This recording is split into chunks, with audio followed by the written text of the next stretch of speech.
Spacebar. Yeah. Yeah, I just can't see it. Anyway, so welcome to the community-owned microgrid feasibility study for Algonquin's Barrier Lake.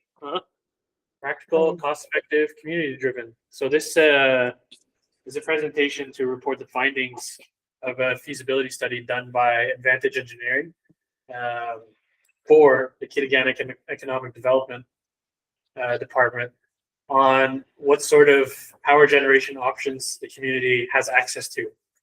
And so, yeah, we'll get started here.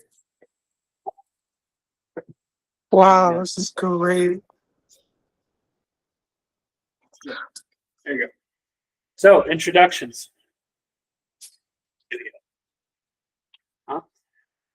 So, introducing Kitiganek Economic Development. That's Eddie here, Eddie Wawadi. This is I work for KED. This is as manager. This is in the economic development department. This is, and part of our role is to find alternatives for the community. This is to power the community. This is in this particular case. This is, and that would include, this is alternatives. This is to running strictly off the generators. This is in avoiding, this is being stuck in a program. This is where we're connected to hydroelectric. This is managed by Hydro-Quebec. I'm a long-standing member of the community. This is but I haven't necessarily been living in the community the whole time. So I have some experiences of working with generation systems. This is as well as running off the grid. This is supplied. This is by Hydro-Quebec. My dad is the guy that runs a generator. So I'm very familiar with what you're explaining to me right now. Yeah. So I'm so freaking excited to talk about this shit. Oh my god. Okay, this is great. So Eddie, I'm sorry. Could you turn on your camera so I could see, unless you don't have the camera, but I don't know what you look like. But I can show you what I look like too. Here we go. Yeah, we'll set it up. Right here. Oh, good. So just to familiarize ourselves with each other. Turn off your blurring. Hello. Hello. All right. Nice to meet you. So now is that we're like, from what you just said, is that we're discussing like what other resources that we could use to like basically people could live off of on the land, on the territory, like what in the reserve. Exactly. Like, is that what you're saying? We're starting with the reserve. This is because this is the reserve is starting to have issues. This is with the generators. This is that are here now. This is the reserve. The reserve is growing. There's more and more people living in the community. Yes, they're using more electricity, and the generators are bound to fail. Yeah, 100%. Yes, as Kevin told me this year, so that one of the generators broke down. You didn't have replacement parts for it, and this is essentially, it says we were running out of power in the community. Yeah. And this is with the expansion of the community. This is new houses being built. This is a new school being built and whatnot. We have no way of supplying the electricity based off of the 3 generators that are currently in the community. And what is your biggest worry right now, apart from what is your personal biggest worry? Well, Chief and Count, this is my personal worry. This is if we wait too long, this is to come up with alternatives. This is we're going to end up being put into a situation. This is where we're going to have hydroelectricity run into the community. Exactly, and it's not going to be like through us. It's going to be through the other thing right now, and it's like they really don't understand that like we have the full-on power to make money off of our land and also literally take notes and what we need and what not to touch in areas. It's just like people are so scared of like English, if you will. So it's like they have this like fear of like coming forward. And so I understand, because like even for like me, I don't even live in Rapid Lake, but right now I know that there's a bunch of houses being built, and then from what my dad has been sharing with me, it's kind of like where here is the money, not the money, but here's the energy and here's the housing. We're going over too much of that.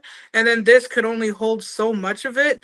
But like people are not understanding the connection of that, where they're like, oh my God, I need a house. I need this and that. Where's the money? Where's this and that? But it's like, guys, all of our money is in the land. If you don't know what to do with the land, we're not going to be able to keep giving you these houses, these like workshops, these like things, you know? And right now it's like, where, like how are we what are we taking from the land? I don't know, like, for because this is what I understand. There's not much being taken from the land by the community. This is other than wildlife. This is we hunt and we fish. This is Oh, okay, so I'm totally misunderstanding things. All right. it says what's being taken from the land is example. It says we live on a Kabunga reservoir. So next to the Dozer reservoir. It says that those waters are managed by Hydro Quebec. Oh shit! Is that so? Like when I read the archives of Rapid Lake, they talked about the different districts and the different land distributions, and the way that we ran was like how families, or like depending where you are on the land. Yeah, think about me. I read about Rapid Lake and all the shit about them. So like all the things that you're talking about, I understand. I get it. So right now it's like we can only do stuff within the reserve, not actually with the outer reserve, or is it just mainly focused for the reserve right now because we have the generator set up and everything? Are we trying to like update our reserve? The way ABL works is ABL is essentially under the government because the government they're financed by the government. Yeah. This is KEDs is we're an arm of the community. But we're essentially this is not confined by the same rules and regulations. This is that the ABL council is limited by. This is we're not under government policy. Oh shit! Where Okay. KD is under the policy of requested services, requested assistance by the band and council and the community. So we answer to the community's needs. Oh shit! Okay, so what? Okay, so because I work in a non-profit organization, is that what Rapid Lake is? Kind of like a non-profit, but kind of like is a profit in a way. Like I don't know if you understand what I'm trying to say or like what I'm throwing at you, but like let me explain to you. Oh shit! Let me explain to you first how the government works. The government funds ABL. This is Okay. ABL. ABL has to be nonprofit.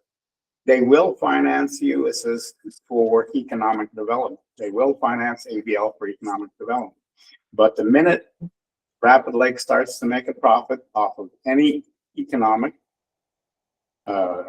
business or whatnot, then they have the right to cut back on your budget.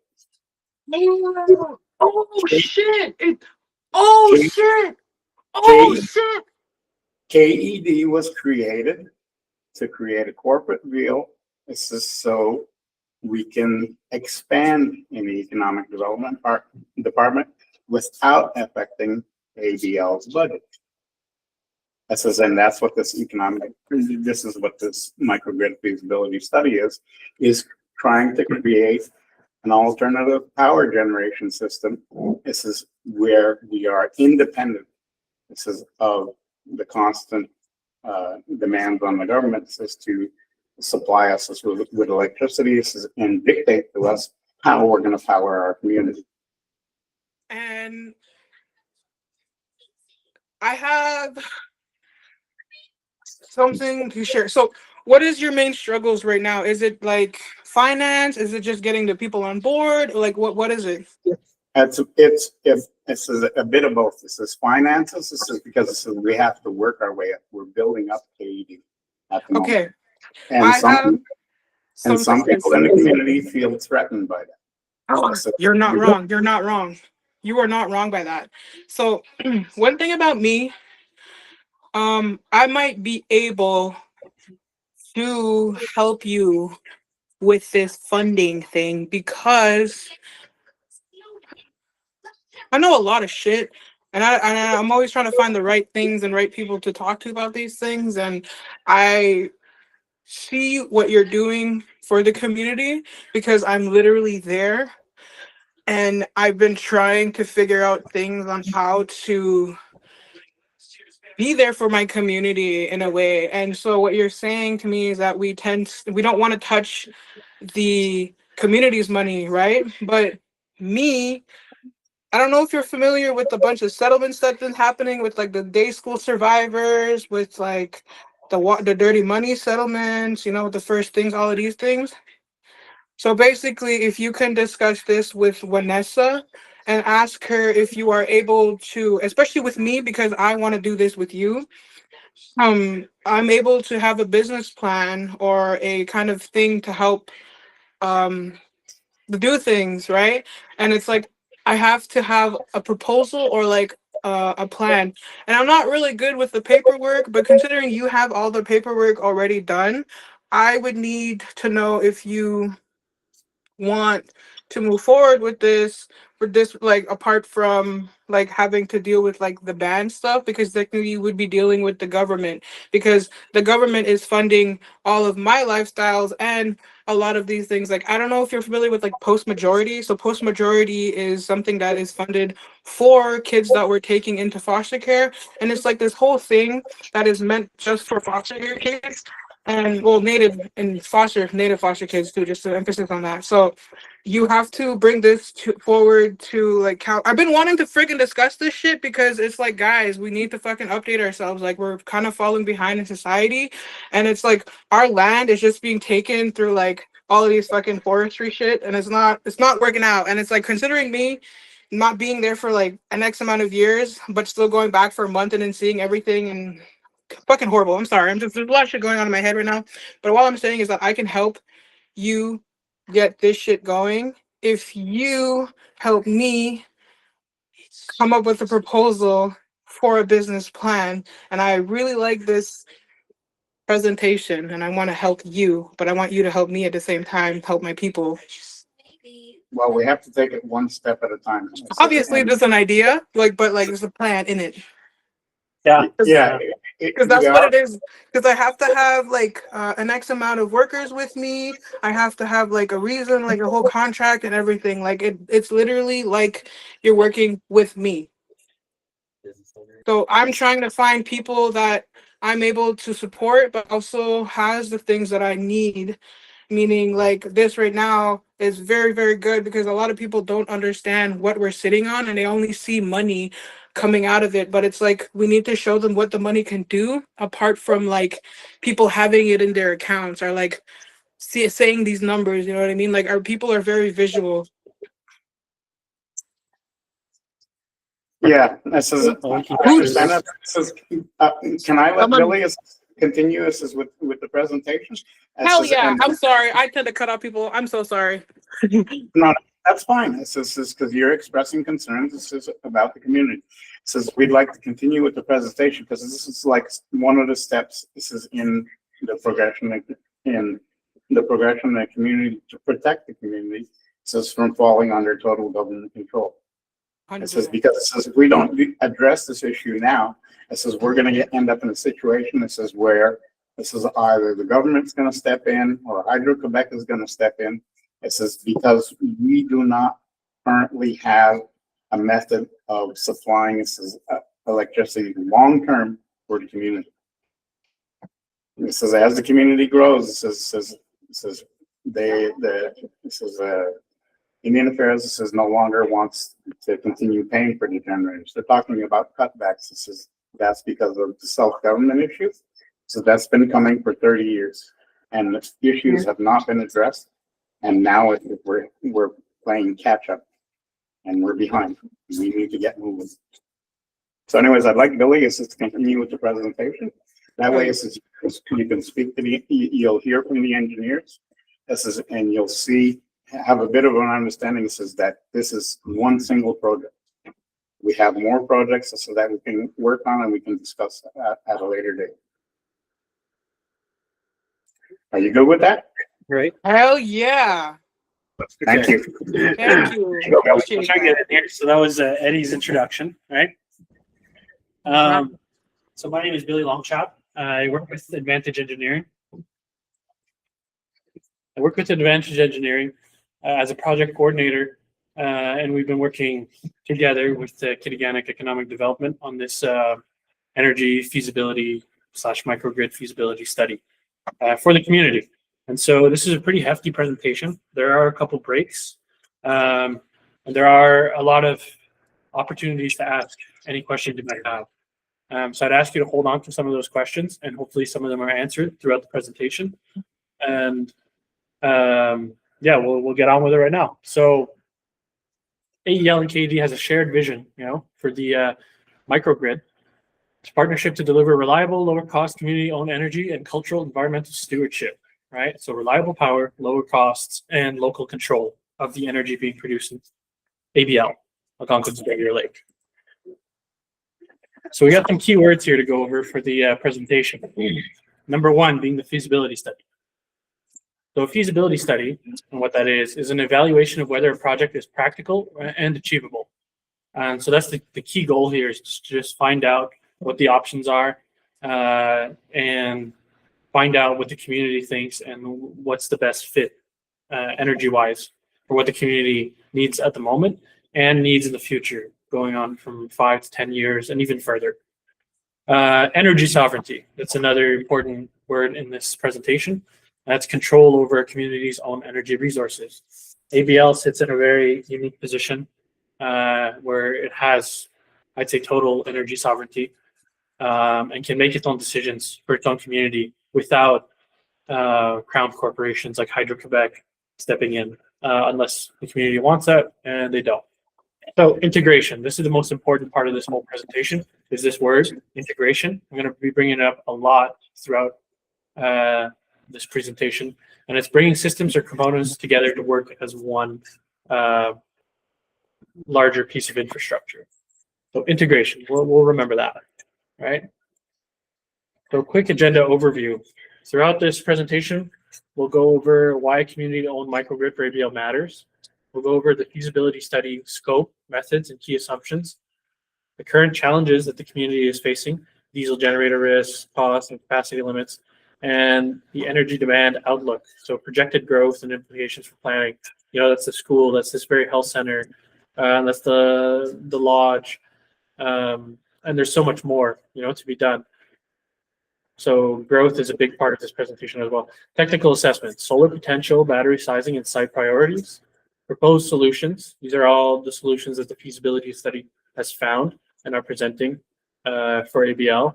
Financial analysis, cost estimates, savings, jobs created, and community impact, and an implementation plan, phase timeline, and milestones for how, whatever option ABL chooses, how the timeline would look like for installing any of those options.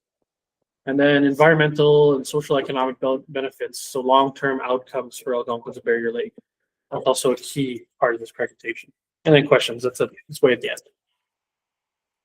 So, the feasibility study, community-owned microgrid for ABL. The purpose, right, is to access practicality and cost-effectiveness for a community-owned microgrid. The community-owned part is paramount to this whole thing.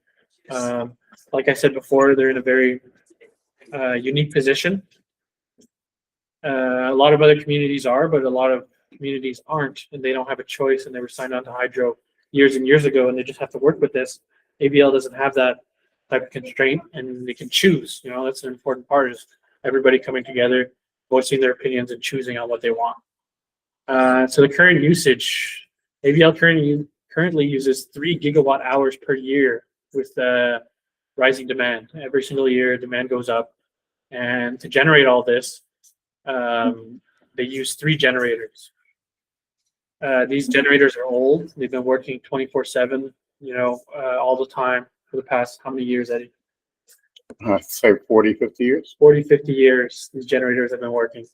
And so whether we like it or not, right, ABL does have to upgrade in the coming future. Because in 5 years, if they don't do anything about it, then they'll be forced to spend potentially more money than anything in this feasibility study has outlined. And so acting now is better than acting later. So generation options that we're going to be going over in this study overview is We have 500 kilowatts, 1500 kilowatt solar array showing up. Enhanced diesel generators, updating systems. There's talk of a biomass plant that we'll go over pretty briefly, and wind. Wind we won't touch on too much because we found that it's not feasible for ABL in itself. And Really? Sorry. I was yeah, like, damn, I was really on the freaking wind one. I was like, yeah. Yeah, we can go over those details too. That's the whole point of this meeting. So storage, right? A big part of this whole thing is battery storage. An estimated 2.5 megawatt hours of battery storage to support reliability, and most importantly, it's infrastructure that's very expandable. You know, it starts off with 2 of these containers full of batteries, and they're, in my opinion, they're kind of infinitely expandable, and you can just hook each one up to another one. You could have 10 times the amount of power that ABL ever needs in these batteries, but obviously that's not something that's practical. So community focus on all of this, right? Community-led decisions to enhance energy sovereignty, right? That's one of the key words, energy sovereignty. And the outcome, practical, cost-effective alternative to aging diesel generation. The big problem here is the aging generators. We'll keep moving on. Why ABL needs a community microgrid, right? So to cut on costs, secure reliable locally controlled power as demand rises. So yeah, we've talked before about these 3 aging diesel generators. Often one of them is out of service. How often is that, you think? This is 1 annually. Annually? This is, and sometimes this is, it's up to 2 or 3 months because of the availability of parts. There we go. And so that's something that we're trying to solve in this, and that comes in really close with the batteries, the battery storage system. So high fuel costs, diesel expenses, ABL expenses around $1 million annually, and they're at the mercy of the supply chain. You know, if there's a war in the other part of the world, like our diesel price goes up here, you know, that's a proven fact. And on top of that, getting diesel up here sometimes, you know, so much stuff could happen.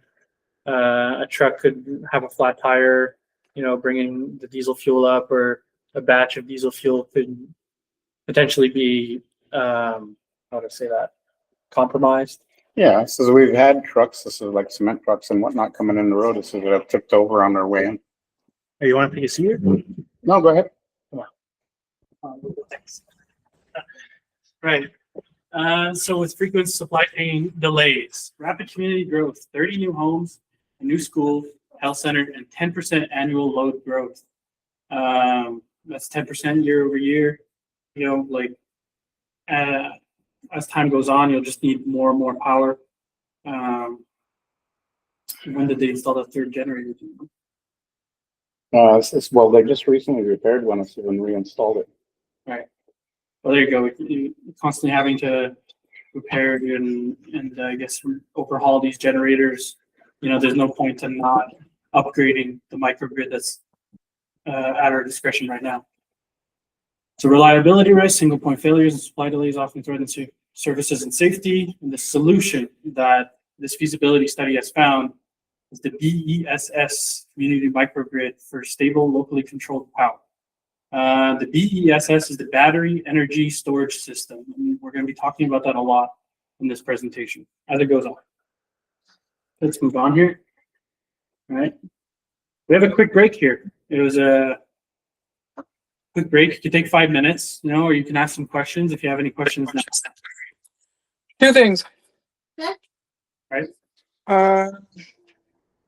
From what I'm already hearing, it's mainly worrying about having to replace things. Who's going to do this and that? And another thing, people have different experience with the way that they were brought into this life. So there's reasons why Rapid Lake has been so stubborn on this, is because we've proven multiple times and given up so many opportunities to people to manage money.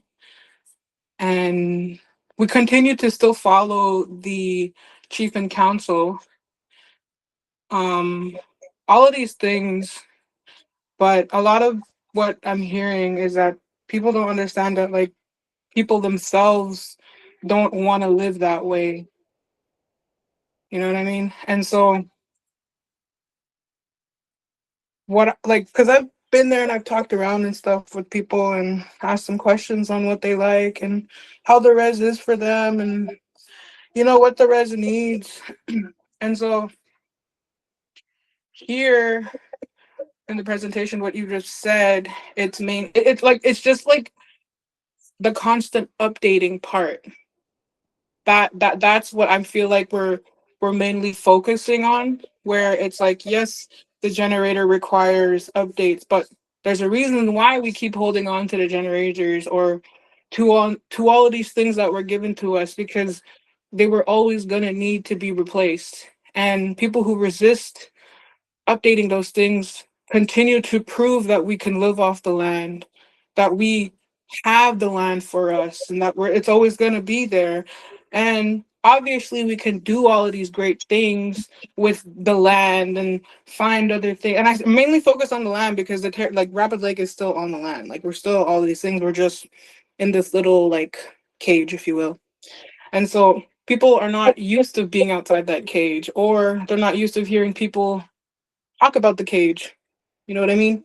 They're not used to that outside perspective. And so when you come with these new ideas, it's obviously new to them, but it's like they know that it's new. They know that what you're going to try to say to them is like, like basically convincing them. And it's very difficult with that because a lot of the younger generation, especially my generation, hold a lot of those teachings and traditions from what their grandparents and their aunties, their uncles, everyone around. So you're not fighting people's, like, you're not like not fighting to say there's fighting, like there's argument or like having to explain yourself to people that obviously know you're trying to do better for the community, but it's like we still have the land that still keeps us alive, and we need to just get back into um our teachings and all of these things. So it's a teeter-totter back and forth of like understanding that we need to advance with society because we keep relying on the government, we keep relying on the resources that are government run and all of these things. But it's also like where they're putting us in the land. We're separate from the cities from X amount of hours, you know what I mean? Like, our closest city is an hour and a half or an hour away from either direction. Like, it's this thing of understanding of where we are on the territory and using what the government gave us. So I see why we have difficulties demanding more monies and all of these things, but you have to understand the resistance in that. It's good to have that resistance because we're trying not to fall into that westernization and that colonization mindset of like, we need to profit off of our land. And it's also understanding that we have to make some decisions in order for us to keep moving forward because of the way that we're raising the next generations. So it's not that the plan is a bad idea. It's understanding lineage, understanding the teachings that were given with each individual that was raised here. Because my dad said the land didn't raise everyone the same way. So somebody may hate the res. Some people may love the res, may love the land, hate fishing, doing all of these things. Some people don't even eat moose meat. You know what I mean? But it doesn't mean like you have to keep doing it, like profiting off of it in order. I don't know what I'm saying with that, but I just kind of lost track because my kid was in the back. But what I'm saying is that it's fighting the traditions of other people, but also having to translate your language of what you learned to them so that they could be on board and also not feel like you're trying to lead them to the bad, because you have to really say what you're trying to say to them. Because Rapid Lake, one thing about us is that we're going to listen to you, but anytime that we think like you're messing with us or like you don't like you're like you have like this weird energy because our people are very, very like very culturally, very spiritually there. You know what I mean? And we're not gonna talk about it, but we're gonna be like, okay, something's going on here, but we're gonna let you do what you got to do. You know what I mean? And so a lot of these things is not being considered into all of these land developments and like economical things, like all of those things outside the territory because they're not aligning with people's way of life. You see what I mean? So that's the part that people are not meeting at the middle with. So it's like, how do you want to live your life? Do you want to live on the land or do you want to live on the reserve where you're getting help through the generator, through all of these things? Because I don't know if you're paying attention to the ABL posting and like people's sickness and health and whatnot. Yelling. It's very frustrating and very scary. And so a lot of people are having a hard time living off the land because they need resources on the land. And I'm sharing you this information because these are things to think about because people love to live off the land and then also love to live off the government. And these are two things that are good to have because people are involved in both worlds. We're hybrid in a kind of way of like online, digital, real life and land, you know what I mean? Education, school systems, being at home, being mothers and all of these things. It's like understanding all of these different elements of what we are as Taganic people, because I can't really speak for other nations, you know what I mean? Because I'm not from there. Or if you are part of that, then bring your experiences and put that men together. Because Rapid Lake is so beautifully mixed, it's crazy. Like it's actually pretty crazy. And yeah, I'm sorry. I tend to ramble on and I get really shy, but like yeah, I really appreciate you listening to me and like what I have to say. And like I don't mean to like say anything bad or like negative. I just really, really love hearing people bring topics to the community and finally like including off reserve natives. So thank you for that or whatever. I'm really excited to hear what else you have to say for the whole meeting. So I'm very, very excited. What I'll do is I'll give you a little bit of history. This is on what I've heard. Okay, what I've heard is that the Indian Affairs has offered new generators for the community. The new generators they offered for the community come with a 5-year plan. That means they'll fuel the generators for the next 5 years. And that doesn't factor in the community's growth. They're talking about new generators for current community needs. And after the 5 years, no more help, no more money. This is no more fuel. This is no more generator support. This is unless Rapid Lake signs some type of land-based agreement, which means this is that we're giving up forestry rights, mining rights, and whatnot. So the second proposal is that we hook up to Hydro-Quebec grid. That also comes with free electricity for 5 years. After 5 years, everybody in the community starts getting an electric bill. Which means either one of those plans makes us dependent on the government. This is for anything after 5 years. This microgrid proposal is essentially cutting costs so we can last longer. This is on a new type of plan so that we can eventually control our own growth. We can expand off of it. Since we're not stuck as having a contract with hydro or a contract with the government. We're still going to need support, but it's going to be a lot less support because of the reduced costs over time. My mom mentioned something to me because she was asked to work in Rapid Lake one time. And anyways, what I'm trying to say is that do you feel like the population of Rapid Lake affects the funding that we are getting from the government? Well, it has in the past. This is because they had what they call a funding formula. Currently it's about $92,000 per year per band member. And as your band grows, you get more and more money. No. But the thing is that now we've passed the 30-year mark of what they call self-government. Now the government is cutting back, and that's where the cutbacks from the generator come from. So that's where the cutbacks are coming. It says from housing. From now on, it says the government's going to be investing less and less money into the community.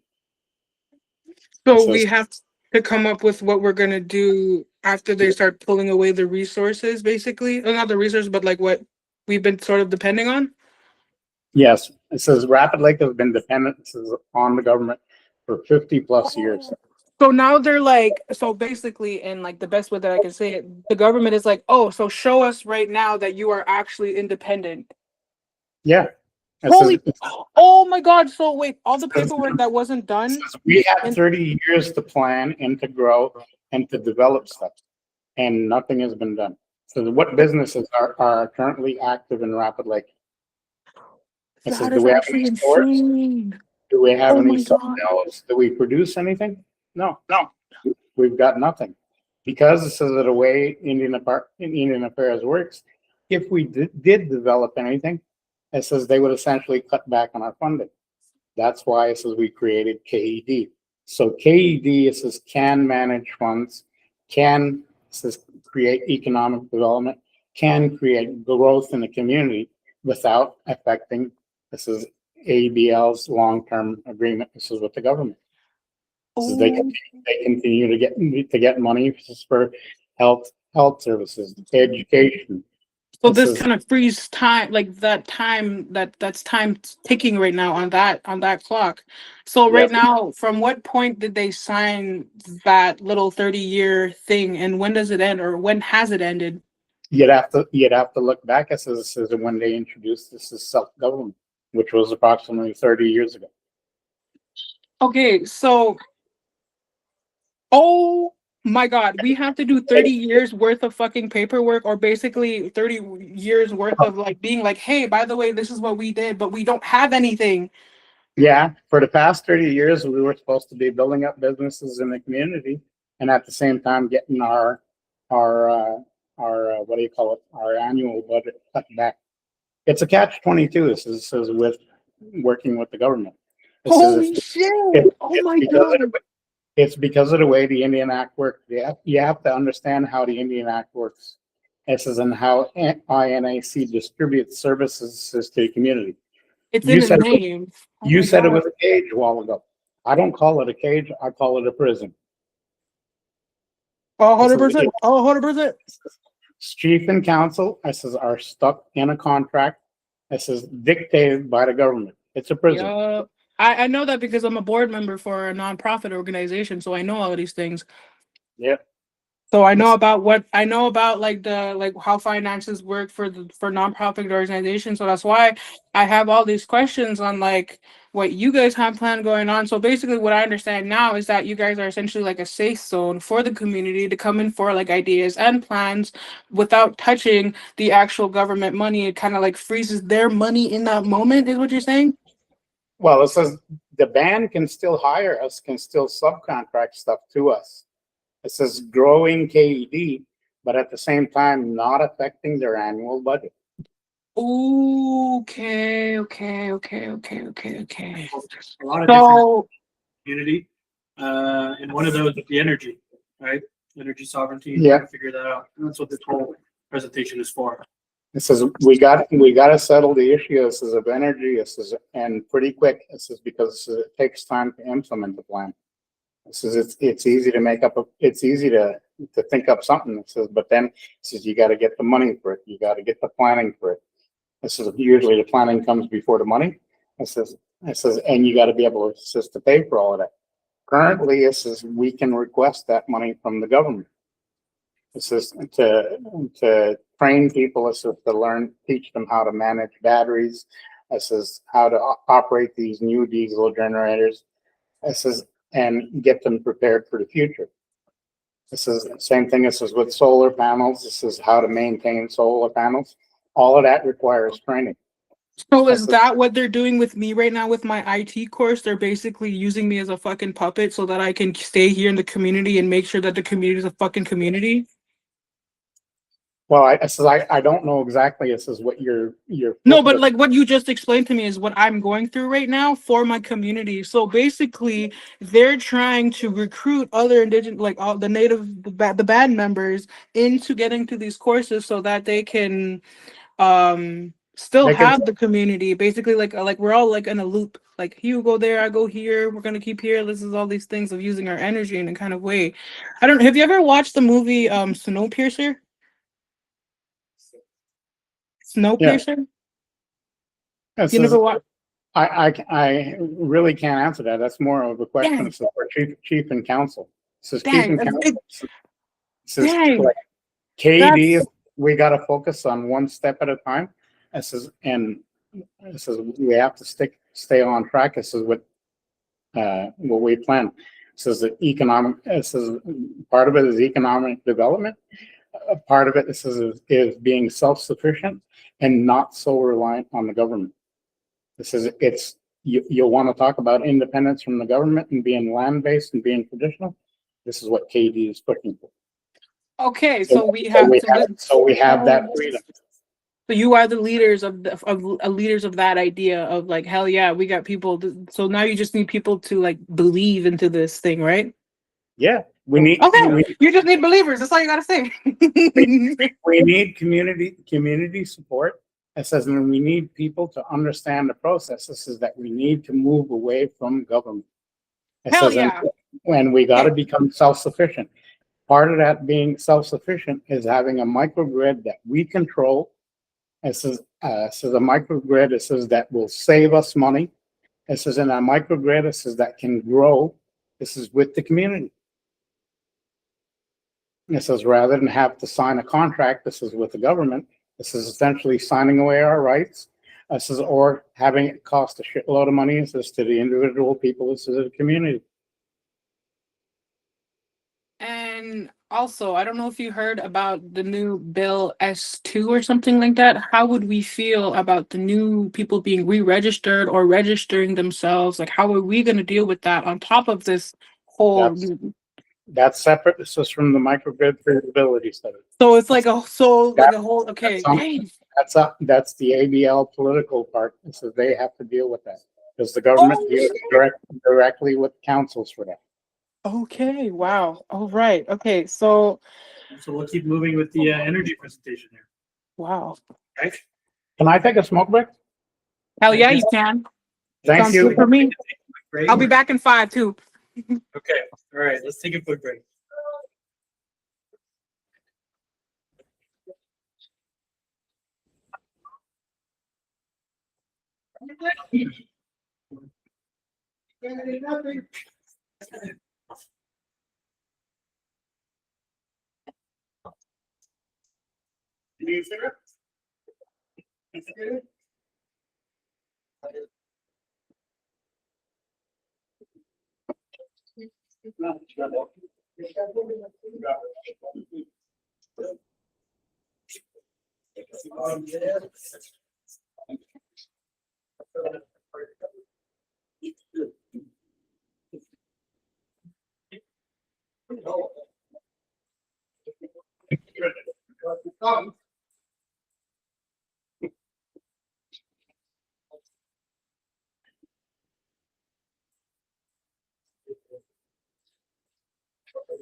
How about you do right now? What do you do right now?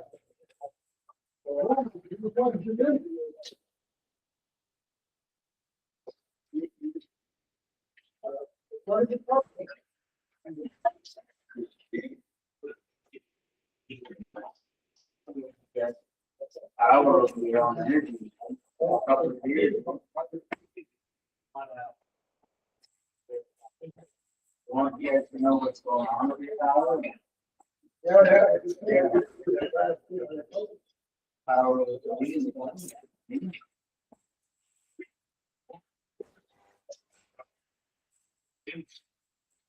Oh, that research.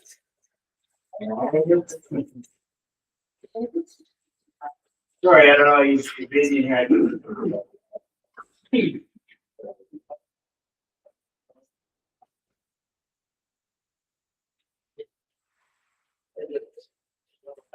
In the meantime, I'll get some donuts. I did.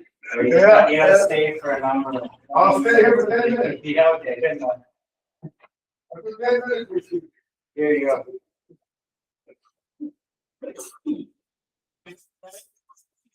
Okay. What's the meaning about?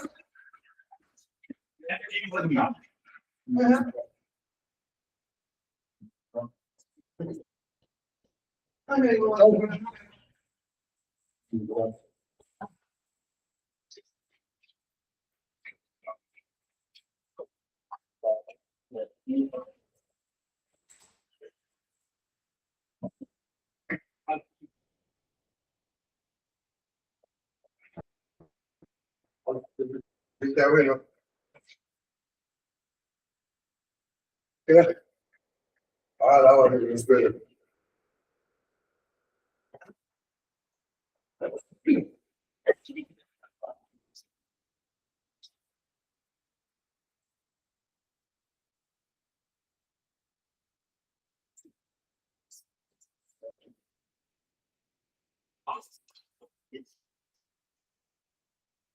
Oh, you're there, that's it, you can watch.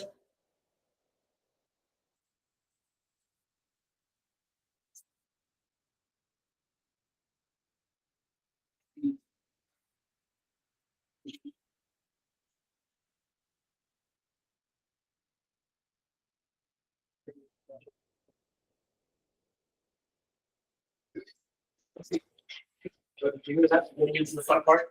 I I'm just getting into the fun part of the presentation. For 10 minutes, I'm good here. We'll catch some of it. Take some feed. The ABL announcement page is going to be a survey later. Try to get as many people to fill out the survey as we can. Fill out the survey, where's the paper at? It's not here, but it'll be the ABL announcement. I got a lot of friends out there that don't do shit, that don't come out. Oh, one box of donuts, I will get them all. Yeah, start picking them up, going on Yeah. It's a need to know. I can bring a bunch of donuts in one box, I can bring that much. Come on, there's two more boxes over there. So. Lost, yeah. He needs, I guess. Cutting them in half.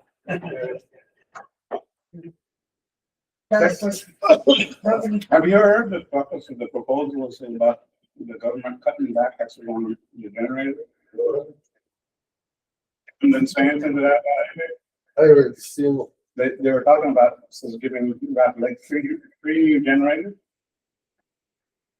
And a 5-year plan is to maintain the generator after that, nothing. Just the main thing. Yeah, for 5 years and then nothing afterwards. The other part, was they were talking about running hydro back into Rapid. And there, you don't have to pay electricity for 5 years. After 5 years, you get ready? some electric back. Those are the two plans. Yes, I'm here. Okay. And If you guys want to sit more here, you can see the screen. That's where most of the, so what these guys prepared is an alternative plan. Because the generators that they want to supply, since are gonna be for community right now. And means this is if community grows or buildings get bigger, we won't have the power, so even with these new generators, it's just to cover that. Like if there's a plan to reserve this for housing, we can't power it. so let's go over some details, huh? It's gonna be hydro. Hell yeah. But it's more money. Everybody's still paying. All right, so this segment, this was right before the break, or right after the break we just had, where you guys came in. Perfect timing. It's about the options for the community, right? So right now, the community is running on these diesel generators. There's a lot of risks, costs, and limits with these generators. They're aging generators, and you guys have a big demand, and it's growing every single year. All right. So reliability, single unit outages, risk community blackouts and instability. I'm sure you guys have all had a blackout here, right? Bunch of times, high operating costs, fuel, repairs, logistics, strain community budgets. That's more money the community can use elsewhere instead of spending it on the generator. Environmental impact. Diesel emits greenhouse gases that conflict with environmental goals. ABL has a good environmental strategy coming up there. We got climate resiliency projects in the works, water quality, and all that assessment. And diesel kind of conflicts with that. So trying to find other ways. Yeah, diesel only supply is vulnerable to this rising demand. So projected growth and rising energy demand, right? We got 30 new homes planned. You guys got a school, health center that we're all standing in. All this uses energy all the time. We got 10% annual growth in the energy in the grid. And so with the current 3 gigawatt hours per year, just only on diesel, it's hard to keep up with this demand, because these generators, they can only put out so much. Whereas if we do nothing, in 5 years, the community is going to be forced to do something, and they're probably going to spend more money than you would now, investing in your future. So operational goals, we'll go over that. Did you know the K45 extension? You guys all know that building? Yep. Out in the beginning of town there, it uses up 110 kilowatts on its own. That can account for almost 8% of all the load there, peak load hours on the grid. So imagine building another building, another school building, another part of the health center. Every addition you guys are adding on, you're taking up more of this chart. The red there, it's like the rest of the community, and the orange is just that building alone. Just goes to show that we need more energy, more production, more options. So community-owned microgrid. I was saying before you guys came, this is a very unique situation for community to be in, where you guys are not hooked up to hydro. That gives you guys a lot of energy sovereignty right there, right? You try to align those choices with ABL, economic, environmental, and social goals. On local control over energy decisions and priorities for ABL. You want sustainability. We're recommending solar. One we'll get to that pretty soon in the Solar. Yeah, we're getting to it. Yeah, that's good there for one. Yeah. Let's keep going here. I know that word. So this is the technical assessment scope. The feasibility study, what it did is it looked at all of these options, right? These 4 main power generation options for the community. And this is what they looked at. Inspecting conditions and performance of all diesel generators and distribution systems. They modeled load for what you guys are using now, 3 gigawatt hours a year, which costs about $1 million in fuel, by the way, for those 3 generators. One of them is often down.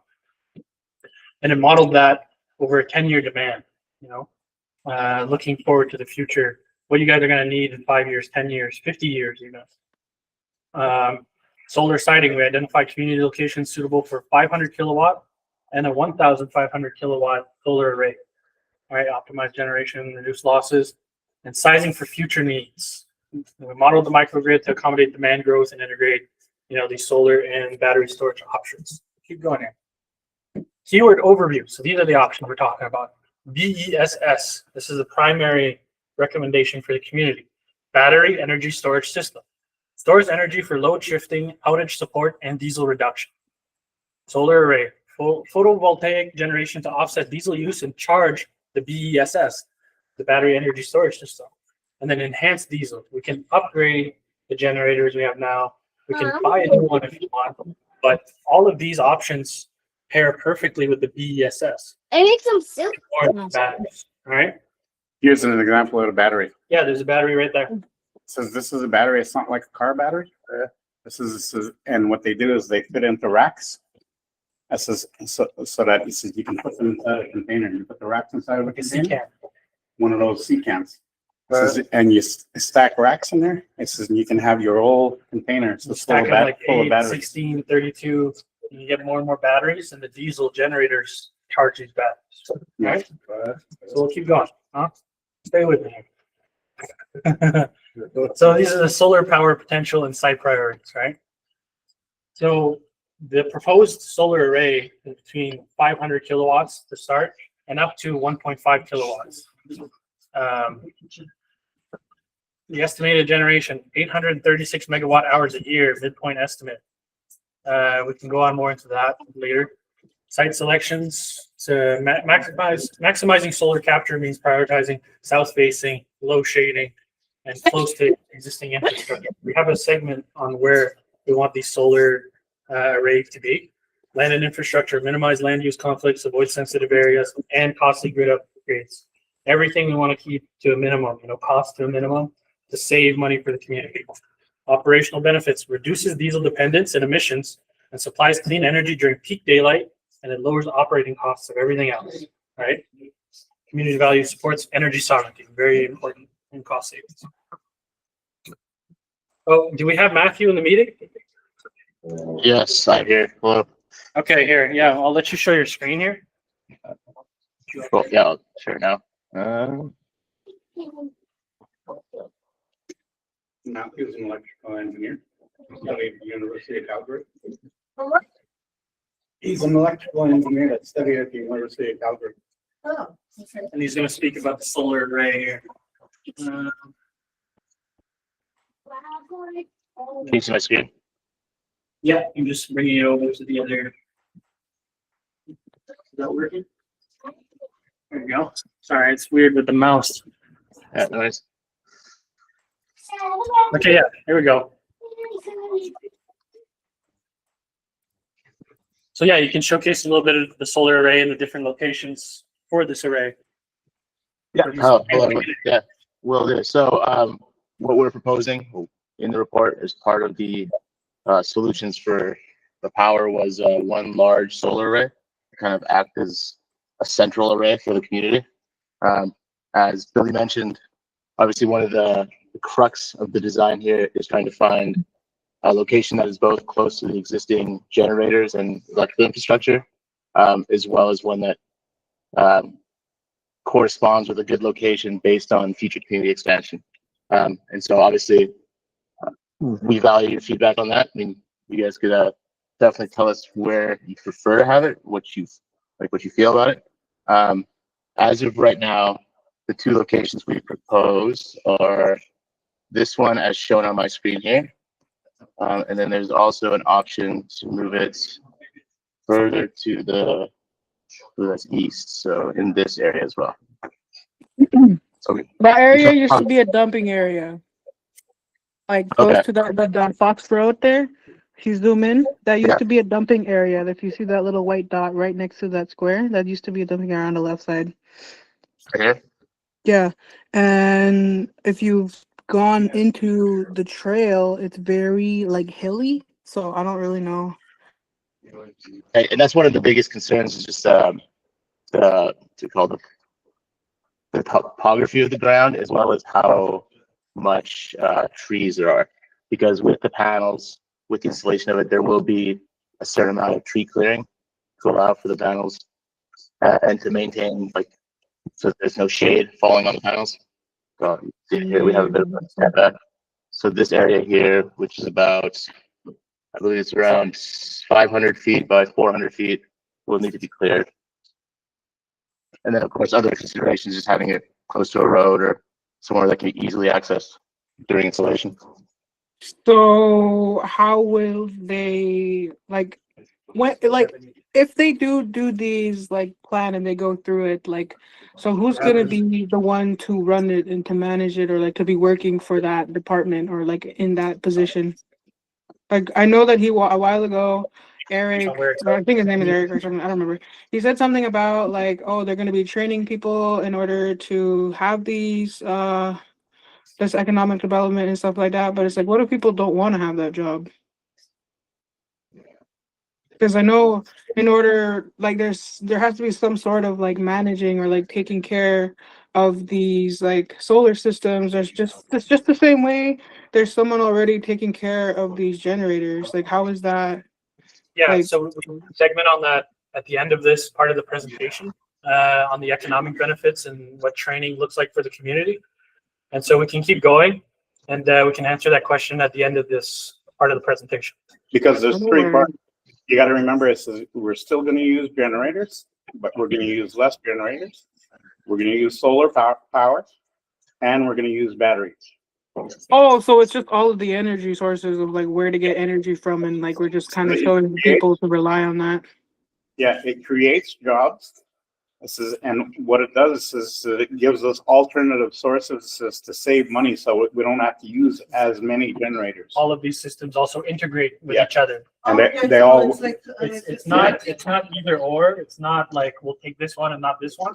It's all of these systems can put together, and All in one? each system that you add in together makes a stronger grid for the community. Less blackouts, more energy storage, different ways to get your energy. Kevin has a setup at his house. Yeah. This is, he has solar panels. Yeah. He has batteries in the little shed, and he has a generator in the shed. And my So, other like- worry is like people not understanding English. Like they have to go to school. Some of them don't have a diploma. Like all of these things. That'll And come like at that's the end. considering what we already have. And it's like, are we gonna need to be hiring people outside of the reserve? What they're already doing right now? And For instance, like I said, people don't have to work, but it's like you're Like kind what- of making them work. Eddie is saying, like what Eddie is saying, maybe you can have like people like understand the setup, what he's doing. Yeah. Like to see virtual, like themselves, to see how it works, instead of just explaining it like verbally. Yeah, You know, like exactly. you have to show them how it works. Yeah. Whoever Like has, that's like the educational system is not the same thing. Yeah. Like these Yeah. people are taught orally, not visually. They don't understand the same to structure see that you know. how it's set up, like whoever Yeah. has it set up already. So that all goes in the end once we choose an option for the community, like talking more about what training looks like for community members who want this job. And these are high paying jobs as well. There's up to 10 plus jobs available just for this one solar array. And That brings in a the lot, other 2,000.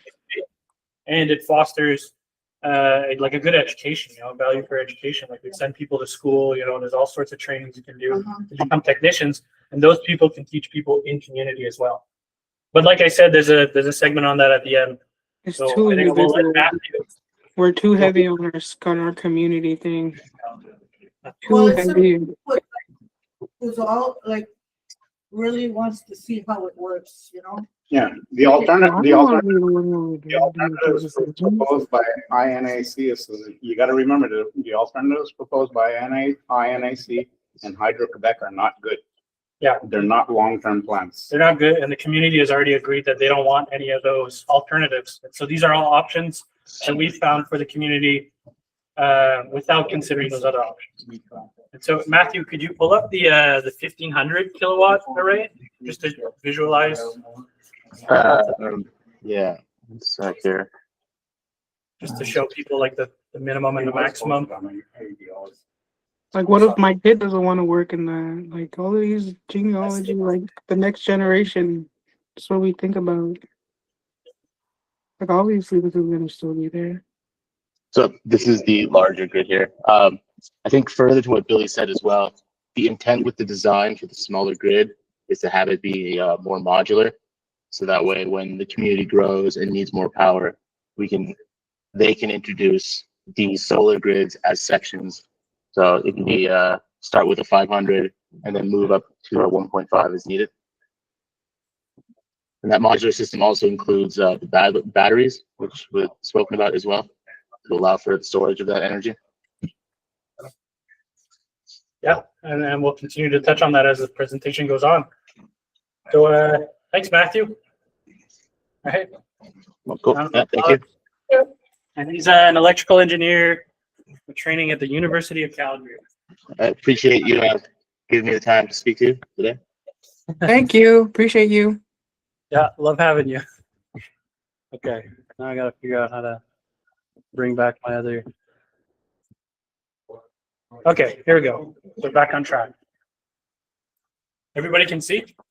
Yep. Yeah. All right. So some solar power key points, How a 500 kilowatt to 1500 kilowatt solar array generates energy, converts it for use, and why pairing it with battery best. The generation, pretty simple. Everybody knows that, right? The sunlight charges up these panels and converts it turns it into DC energy, right? DC electricity. There's a conversion step, which normally in most other power grids that are already hooked up to hydro and stuff, they have to convert the energy, and there's a loss of electricity in that conversion process. But if you have batteries, the solar power is already in DC and it just goes straight into the batteries, and then the battery can do the conversion, depending on the equipment, potentially at a better rate and with less electricity loss. Does the sunlight has to do with the solar too, to start up the energy going with, you Well, don't use the so it's kind of battery? it's a passive collection system. So, everybody has the same question all the time of like, oh, what do we do if it's sunny? If it's sunny, it still produces, it just produces less. Okay. And there's averages for all this that we've done in the feasibility study. And I'll go over that just in a second after a couple of more slides. And we can compare to other communities that have already installed solar energy in their community. And we can see that here in ABL, the averages sunlight per year is higher than any of these communities that already have solar panels. And so it's a great opportunity. It's better than wind. In our system.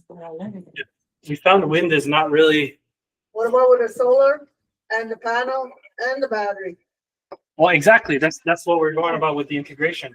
It's like more options are better than just one of them. The more options we have, the stronger the grid is. And so really the recommendation is solar plus battery, but that's in addition to the generators you guys already have. It's not like the generators are going to go offline. They're just going to work with the batteries and with the solar. What is the grid? That's the electrical grid in Rapid Lake right now as it stands. There's less stress on the generators, meaning less maintenance needed. They'll last longer, Right? less manpower taking care of generators. Exactly. And different jobs to do it. Less people having to come in more often and place in those. So this is the battery energy storage system, BESS, right? And that's up to 2.5 megawatt hours. The batteries charge up, and we can put together some scenarios Eddie and I were talking about where it's like the generators are running all the time right now, right? So at night you go to bed, the generators are still running, everything's still running, you still hear the sound. Imagine when you go into bed at night and you plug your phone in and you turn your TV off, and you're laying there and the generators stop. That's when the batteries would kick in and they would take some load off the generators, and also vice versa, depending on what the grid needs every single day. Say you wake up in the morning and you turn on your toaster, right? You open your fridge, you turn on the TV, you got to charge your phone or whatever else you're charging. Let's say you have your car hooked up for the block heater, right? Then the generators will kick in, but that's with the battery power and the generators. Maybe one will kick in instead of two, and it'll just be better overall for the generators. They'll run more efficiently. They'll run less often. Their main priority is keeping the community powers. And when it's not keeping the community powers, it's charging the battery. And on top of that, if solar is involved, then solar is also charging up the batteries at the same time, taking more load off of the generator. Right? You can see how it just kind of gets stronger and stronger. So the battery energy storage system, used to reduce diesel use and boost reliability. So operational stability, smooths power fluctuations and stabilizes the microgrid. Energy shifting, stores excess daytime solar to supply evenings and cloudy periods. Diesel reduction enables diesel units to move from continuous to backup roles. So instead of just relying on diesel, you got more systems to rely on. It cuts fuel use and maintenance costs for virtually everything, and reduces generator wear and improves overall system reliability, right? Longevity. So your generators last longer. Everything lasts longer. So why BESS, battery energy storage system, is a primary choice for the community? We said reliability, provides fast response power to smooth demand spikes, stabilize voltage and frequency, and reduce reliance on diesel generators. Cleaner power. By storing low-cost energy, especially solar, and displacing diesel runtime, BESS lowers fuel consumption and cuts pollutants in the air. Cost savings. Lowers fuel and maintenance costs, shorter generator runtimes and fewer start-stops, reduce fuel use and maintenance expenditures, delivering major operational savings. Major. Flexibility enables integration. There's that word I keep talking about, integration of renewables. Acts as a flexible backbone to pair with solar, wind, or future technologies without compromising system stability. So there was some talk about a biomass plant in the community. The battery energy storage system, it would never compromise any of that. It would only be in addition to. Everything could integrate into that. Perfect. And then the battery plant is also expandable. So Yeah. it's listed as 2.5 megawatts. So you can multiply that as a community grid. Yeah, let's say one day you guys decide to build a 4-story hotel, you know, in ABL for whatever reason. You guys should just get more batteries, keep up with the load. And I don't see that as a bad thing because that's more jobs. Everybody gets more jobs, right? That So- creates like, I passed by, one of the, see those big, towers, farms Yeah, in the farmland? It's Yeah. like, Yeah. but they don't work that well because they wear out. So they have a lifetime, and they don't always run. What happens when there's no wind? In the feasibility study, they actually studied the wind power of this area. And they found that for it to be feasible, we need 4 to 5 kilometers an hour of steady wind, you know, year out, like throughout the year. And here we have around 2 or 3. And so we decided that it's not really a feasible way to produce it. there's the weather. I want to say something. Sorry. But like with the hills, Say something mountains, there. rivers, you know. Are you gonna, install those windmills? I have a question. I have a question. Yeah, go ahead. So I don't. This is an idea. I don't even know if I was listening properly, but so we're trying to make sorry, just give me a second to word it. I need like 2 seconds. Are you familiar with like paying your way to cross a bridge? And like around like Montreal area, but there's this bridge that you have to pay to get on. And so I'm wondering if we are able to do that from within our like reserved territory, like the reserve rapid lake territory, if we are able to do that in the land-based part. So Since it's all, There's it would kind of go through MTQ, Ministère de Transport Québec. That's kind of outside of our jurisdiction as a reserve. shit, man. There's an Yeah. actual road And that so- you can. So maybe one day, right? So like, No, there's literally there's just questions and ideas that I've had, and I'm just like throwing at y'all. There's an option on GPS where you can remove the toll booth. yeah, no, exactly. And then it'll take you to a road that won't. Yeah. Pass by. a Just to toll keep it on track with energy. Yeah, Like, booth. say, say one day, you know, make enough power in the community, you could sell it out to Quebec, they'll buy power. I don't know what the standing is with that, but I know in Saskatchewan, you can do that. If you produce enough power, you can put it back into the grid and get paid for it. So maybe not a toll booth, but talking energy wise, you know, there's other options in the future. Solar power. Yeah, make enough power. Okay. So But right now it's just showing them what you could do with the money or like with the resources, like an idea. Yeah. So we'll keep this centered on the power, right? That's the main part of this whole presentation. And so going back, solar plus battery energy storage system, right there on the right, the best near-term option. Coupling battery energy storage system with solar yields the strongest benefits. Abundant daytime solar energy charges the batteries, which supplies clean power during peak and low sun periods for consistent, affordable electricity. That's what the main part of There's this some whole- reservations that do have solar panels. like, Yeah, we're exactly coming up on that. Their roofs and stuff. So we're coming up on one of those pretty soon, actually, I think in 3 slides. So this is what we found, right? We can cut diesel use by up to 27 to 30%, lower costs, boost reliability of other systems. So a 30% diesel reduction from adding solar alone with a battery, like that's pretty good. Like 30%, that's a lot of money. Like I said, $1 million is spent just on fuel every year here for diesel. Diesel would become backup primarily, First time to do shift from primary to standby operation, lower operational costs and extended generator lifespans, improve reliability, reduce maintenance, fuel supply disruptions, and mitigates fuel price volatility and supply delays for a more stable energy system. All right. So this is what I was talking about. I have a question though. Yeah, go ahead. Okay, is there like a package though, like for each housing who wants to set up like that there?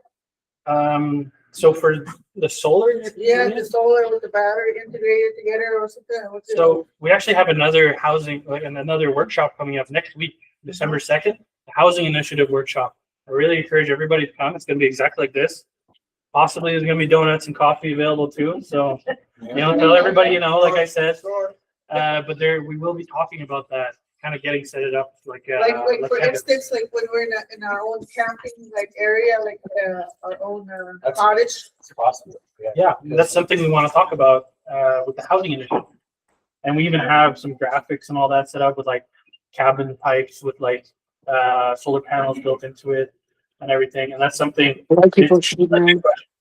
It's just for the different meeting, right? Like, would we still have to go through Hydro Quebec to get No, that? that's more energy sovereignty. Like Okay, yeah. you can have your own system, essentially the same system we're talking about here, but Okay, but scaled this one down. is still for the reserve. Yeah, this one's for the community, Okay. but there are options like that scaled down. Just to touch on that, Billy, we built a small system in what we call a homestay.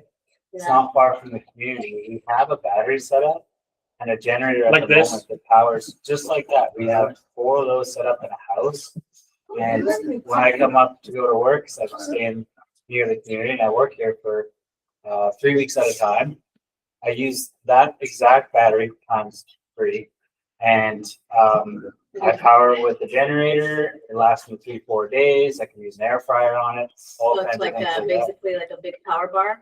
Yeah, When you have kids, he's got like Starlink and stuff. Starlink and anything like that. I'm pretty sick of that. I have a question. Do you have kids? Yeah, I have a kid.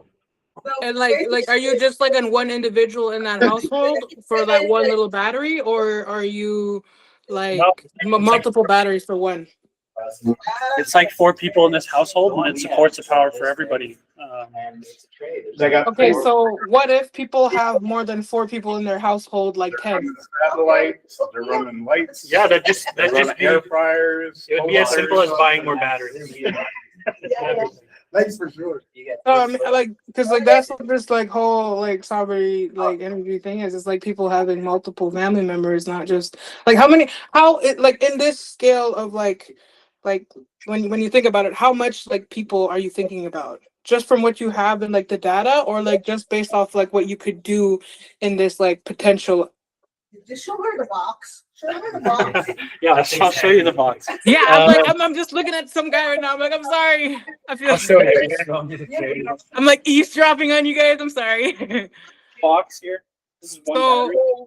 per household or like per individual? So these, as per what we're talking about right now, none of these would go into any households. The community battery system is kind of bigger than this, and it would just supply the whole community. But if you wanted to, you could set that up in your own household like we have. And if you need more power, you can buy more batteries, which the band would most likely go for. But I'd like to go over this community solar project So we really some quickly. bomb shit right now.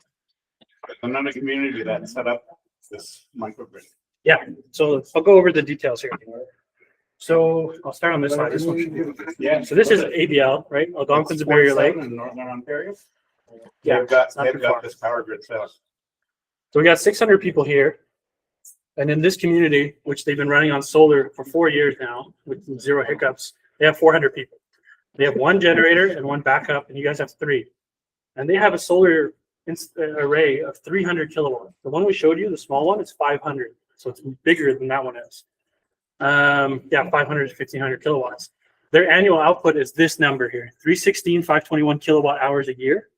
And here, based on what we found in the feasibility study, we could produce up to 362,075 kilowatt hours a year. That's about, I'd say 30% more than the other community, with just 200 extra kilowatts. I'm talking about competition. Here, like I was saying, about being efficient here, but more efficient other places. Solar is actually more efficient here than it is up there. They have a lower coefficient for that, and so despite that, they still went ahead with powering the whole community. Translation of one the So they have a diesel displacement, right? That's how many liters they're using a year less than they were before. So 130 to 400,000 liters a year less, and that equates to at least $200,000 up to $660,000 saved. That's money the community can invest in elsewhere in the community, you know? And the thing is, with the solar and the batteries, is that this number would be every year. It's not a one-time thing, so there's a cumulative number. And that number keeps adding up where when you're about 10 years in, you're looking at nearly like $8 million, depending on how things go, right? You know, some years, I don't know, you run the generator more, some years less. And like I said, $1 million here. And so modeled on how their situation went, scaled up for ABL's population and energy demands, there's an estimated 148,000 liters a year reduction, which comes up to about, like I said, they're at 130 to 400,000. That would be around, I'd say $250,000, $250,000, just in savings that you're not spending on fuel. And so this is the community I was talking about there. And on top of that, the project that they built cost around $2.6 million. And the government and other funds are available for this sort of thing. They contributed $865,000 of this whole project cost. So the reserve only paid $1.8 million. And when you look at that $1.8 million, it might seem like a lot. But when you think about hooking up the hydro, which nobody wants, that's up to like $20 million. When you think about the biomass plant, that's like $9 to $16 million, which will take 3 or 4 years to complete. Whereas the solar and with the batteries around, let's say ballpark, you know, we'd have to go further into these numbers. You'd be getting those benefits as soon as that stuff is built, you know, which equals more savings. So this is kind of the cheapest option. There is one cheaper option. They've That's already, just updating generators. in the past 4 years, they've already saved roughly $1 million in fuel. So how big would be the solar?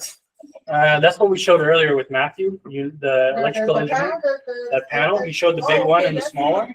He was dragging it around the map. Okay. That was just to show where it could go in the community. Ah, okay. So that's how big it was. It's not, I thought it would be like in per houses. No, it's one big array for the whole community. Ah, okay. And then like building that as close as you can to the batteries. Right. So I think right here, It says for the houses, that's next week. Okay. yeah, housing is next week. December 2. I hope to see everybody who's here now at that meeting. Okay. Okay. So diesel integration, right? Integration again. Why BESS and diesel generators alone? So the BESS handles short duration, high power demands, and peak shaving of those peak loads, and reducing diesel run hours and fuel consumption by 30%, up to 30%. Battery systems provide fast response to transients and outages, smoothing supply while diesel units spin up or operate at optimal loading. You know, the diesel generators, although they're started, they're not producing power right away. They got to get up to speed. You know, there's always time. Things can go wrong. With the battery, like as soon as that switch, it makes that switch over, it's instant. Flashlight. Flashlight. Reduce fuel maintenance and wear on generators, extend asset life, and lower total cost of ownership compared to diesel only. Combining BESS with diesel cuts greenhouse gas and local pollutant emissions by displacing generator runtime during peak and idle periods. All right, so that's going into this. Meeting Brennan Town. We got another meet and greet. And he's an engineering professional from the University of Saskatchewan who helped a lot with this feasibility study. You there, Brennan? I'm here. Can you guys hear me okay? Yeah, we can hear you. Excellent. Go back. Right on. So there he is. Hello. There's some specific slides you want me to go over here, Billy, or just you want me to chat in general? You could chat in general. We can have the slideshow instead of your face if you want. No, it's all good. Yeah, so I'm from Advantage Engineering. We've been working closely with KED, and we're working to support KED and ABL through this feasibility study. And as Billy and Eddie have already mentioned, done a great job explaining everything. But some of the key items we were looking at from speaking to committee members was reliability was very critical and very important because of the various outages and the problems you guys have had with the diesel generators previously. So it was very important for us to consider a reliable solution, which is why this battery energy storage system was quite key to this whole microgrid. And as they've mentioned as well, the idea behind it is it provides reliability. So if a generator fails, you're going to have a period of time where that battery can support the grid. And we also found through this study, the community consumes much more power in the winter months when it's quite cold. You have a lot of heating load for various heat through the community. And then the power drops quite low in the summer months when it's warm, like in June, July, August. So through the study, we've actually determined that we could likely not even run the diesel generators at all in the summer months if there's the solar to support the batteries. And then likely we would just run no diesel in the summer months, let the solar and the batteries support the grid. And then when it gets colder in the fall and the winter, use the diesel to supplement that power to provide power to the community. And speaking on the battery specifically, that wouldn't lock us into any specific power generation plan. It provides you the flexibility and resiliency to tie into other generation options in the future. And I heard someone mentioning the solar on the community buildings and on the houses. That's a consideration as well. So there's also that centralized array. There's an opportunity to have solar on individual buildings in the community and then have that tied into the battery storage as well. So obviously you can talk more about it in your upcoming workshops, but that's certainly part of the proposed plan as well. And any sort of new building or development in the community should be thought of in mind with the overall community energy plan and energy strategy. So yeah, I would just look at the battery storage as one big power bank, right? Where whether you're getting power from the generators or you're getting power from solar or you're getting power from biomass, it's charging up these batteries, and these batteries are sort of the heart of the power grid, right? So if any one of those generation sources fail, you still have that energy storage in the battery that provides power to the houses. If a generator fails, you don't lose power to the entire grid. You don't have the blackouts. That battery can support the overall community. So that's sort of the reliability stance, where that's the key piece to the overall grid. And as Eddie mentioned earlier, it's modular. So we start with one battery. I think it shows as 1 megawatt hour battery first, and then we can add additional modules as the community grows and as there's more power requirements in the community. Yeah, genius, scalable, right? So, did you have anything else, Brenda? I mean, I can keep talking.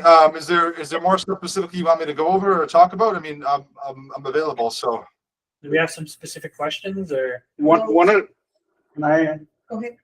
one of the things I had asked Billy was, can we get an agreement with the battery supply company? This is where we can exchange the batteries rather than dispose of them ourselves.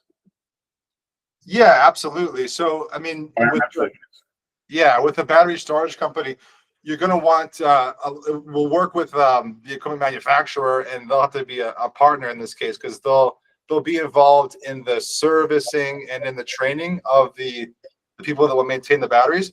And lots of these new battery energy storage systems, they have remote monitoring as well, which is critical. So if there's, and you mentioned earlier, there's a bunch of racks in the battery container, and it will monitor all the various modules of batteries, and it will know ahead of time if one is failing or if it's losing capacity. So there's a preventative maintenance program as well. So they can ship new modules. There'll be spares stored on site as well. So you'll be swapping them out and exchanging them as needed. And nowadays, most of these batteries go back and get refurbished and reused again.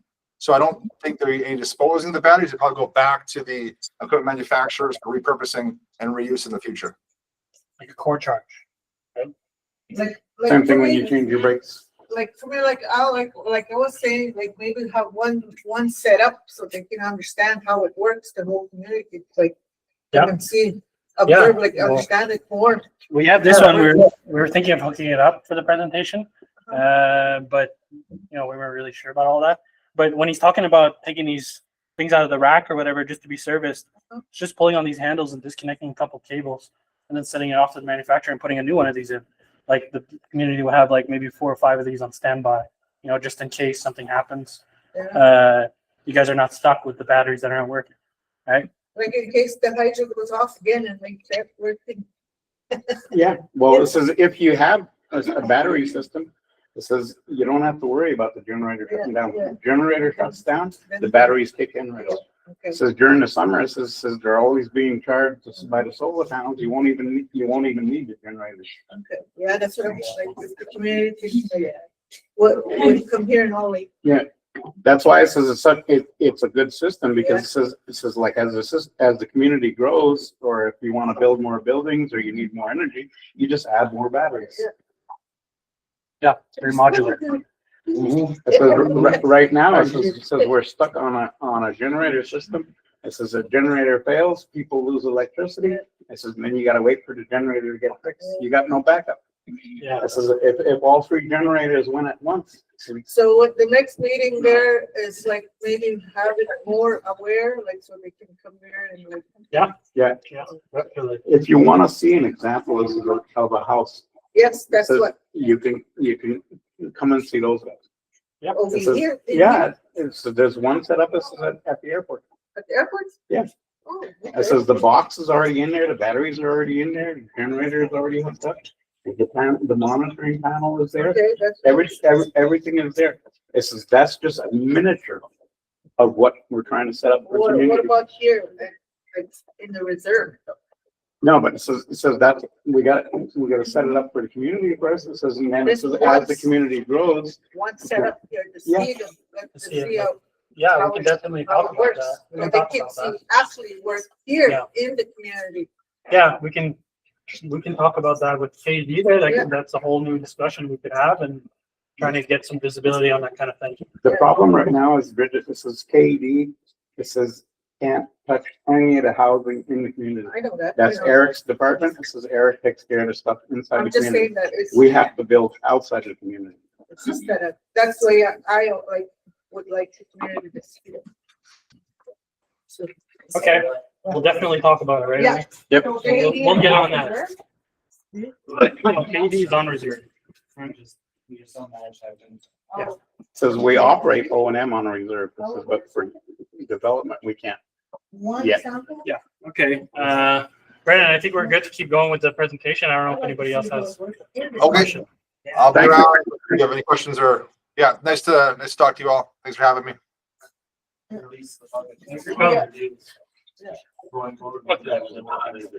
Right, let's get back on track here. I'd like to see that happen here. Let's see where we're at. So that was Brennan Town, right? Engineering professional, University of Saskatchewan. He helps us out a lot at AEL. And he was able to facilitate this whole feasibility study along with another whole team of engineers. You know, they have a lot of guys working on this, working around the clock for like almost 1 year to present this feasibility study. And here we are talking about it with you guys. So it's great. Great to get some community engagement. We have a quick break. Anybody wants a donut? You know, coffee again. You guys can get up, walk around. I want a cigarette. Again. I'll Yeah. grab one again. Yeah, and we'll be back. We'll be back to field some questions in 5 minutes, right? We got a timer.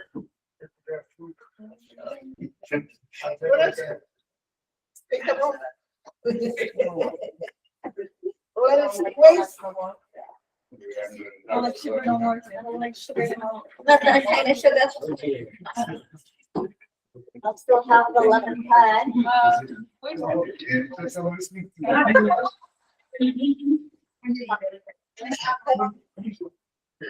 I'm really hard to figure it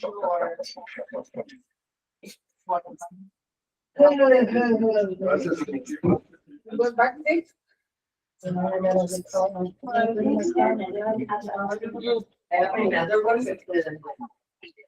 So you're still gonna pass the food around or what? Tomorrow? Wait,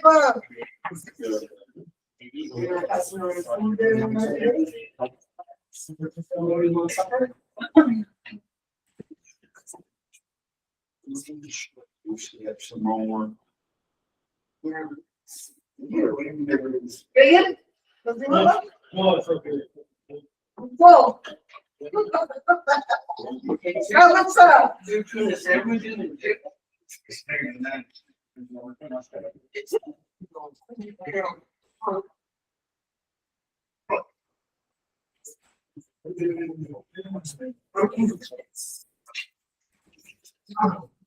See, donuts were together. You get them outside? No, you know what happened? It's about flat. Ah. But you still can cash it? No, no, not worry. It was, we did run in the summer, it's raining, we had to ditch. Or right away. Oh. But they have to reset it. And down water. Did you call Helen?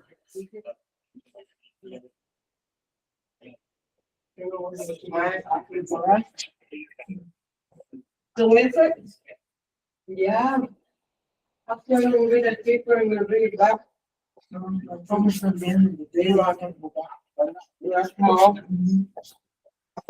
I'm gonna start speaking rain, rain.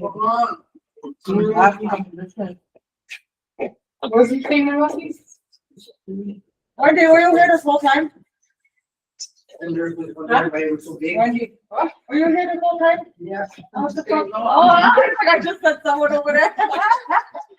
Oh, no. But yeah, it's our. Okay.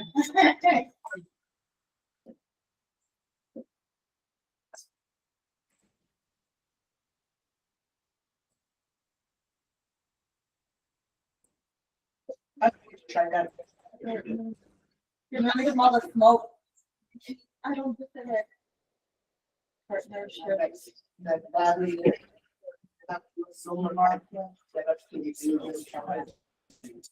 That's gonna be the next key.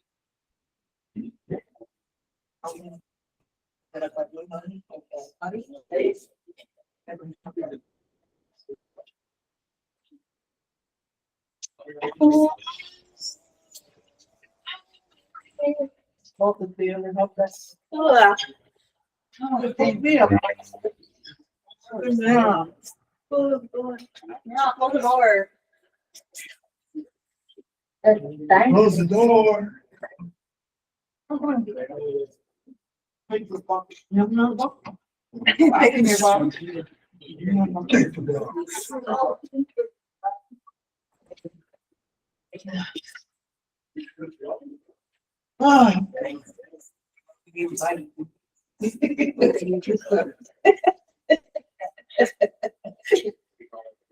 See, we hit you out. All right. You ready to keep going? Oh, yeah. Yeah. All right. So this discussion based more on the battery energy storage system. All right. Do you guys have any questions on what the batteries look like, or how that would go about, or any more questions? Yeah. I guess just to give you guys a visual, I suppose it's like a sea can. It's like a 20-foot sea can, and I'll have these racks in it. And these racks can fit 8 of these. The ones we're talking about are not exactly these ones. They're bigger. Yeah. They're a little bit bigger. It can fit up to 8 of those in one rack, and you can have like up to 4 racks. So maybe like 32 batteries. Yeah, per container, and you can match up these containers with each other. You can put them side by side and hook them up like with electrical lines. They're special containers. They're like custom made with all these ports, and installation capabilities. And like I said, we're going to go over the financial aspects of this stuff in a bit. But you can train people on community to deal with all these things.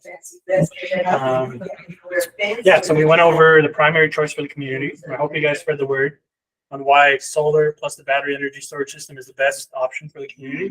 And that's because it works with the diesel generator. I'm doing this a lot, this meeting. I know, it's annoying. And how does it integrate with the diesel? It's just a seamless integration. It's just connecting up different wires, buying a converter in one spot, and then hooking it up to the grid that as it exists now. And of course, we can make upgrades, to the telephone poles or whatever in places where there's problem areas. But that all comes once we choose an option. So, ready? Let's move forward a bit. So, financial overview and community benefits, Assessing costs, savings, and long-term economic impact of a community-owned microgrid. It's a big thing. I don't know what that was. All right. So, solar and battery long-term costs, right? 28 cents to 70 cents per kilowatt hour. That's pretty low. But 70 cents might seem a little high, but you kind of have to compare that to other options like the enhanced diesel, which is also an option. This doesn't mean you can't take that as well. And this would just reduce costs on the diesel generation system currently being used. And that would come up to these savings, these fuel savings of up to $500,000, depending on how many solar arrays, how many batteries do we have.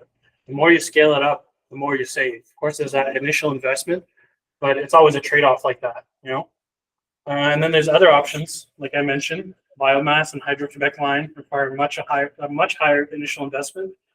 And the Hydro-Quebec line, we've already gone through the community. Nobody wants that. How do you guys feel about it? Nobody wants that? Hydro-Quebec? My bill's already joined. Anyways, biomass is always a capability with the battery energy storage systems. And so the recommendation is to choose solar plus the BESS for fiscal prudence and environmental benefits for the community. Right? So an implementation roadmap from feasibility to operation. So phase one, we're in phase one right now. You guys are a part of this. May to November 2025. That's where we're sitting in right now, November 26th. Planning and feasibility completion. Finalizing technical designs, complete permitting, and confirm community approvals. You guys, right? And I hope you guys spread the word because, like I said, this is going to be like a PDF on the ABL announcements page, and you guys can just hand that out. We'll also post a QR code for a survey. So any questions you guys think of when you go home, you can just go on ABL announcements, find a survey, and put in anything you want. You don't have to put in your name. You don't have to put in your phone number, nothing. Yeah, so moving on. Getting into phase two, August 2025 to March 2026. Project financing and community engagement. Securing funding, finalizing procurement strategies for different options, and deepen stakeholder involvement and training. This is the phase we're going into. And that's all going into community training, figuring out programs or setting up programs to try to set this stuff up. And then phase three is the actual construction, deployment and construction, site preparation, equipment installation, commissioning, and transitioning to operations, power generation operations. And that's all coming up. So we're in phase two. We're going into phase three, depending on what the community chooses overall, which, like you said, I'm going to drive this point home again. The BESS plus solar is the best choice for this community. So long-term environmental benefits, how the microgrid improves climate, health, and local quality of life. Greenhouse gas reduction, up to 89% reduction in greenhouse gas emissions depending on the final design. Air quality improvements. Reduced diesel use lowers particulates and respiratory risks. Noise reduction. Less diesel generator operation, improved community comfort and health. And supports community commitments to sustainability and aligns with global climate goals. No bad stuff there. Zero negative. So social and economic benefit for ABL, it would create over 10 energy sector jobs, skilled jobs, with hands-on training for local workforce deployment.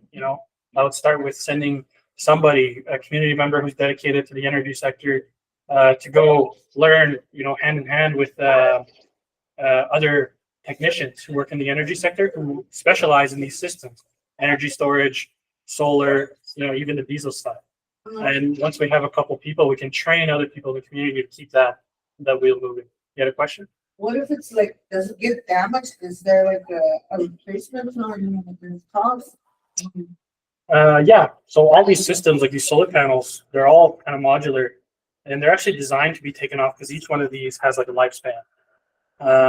You see on this one here, there's like a special film or whatever. That's for like the snow. Somebody's job is to go up there every day, clear the snow off.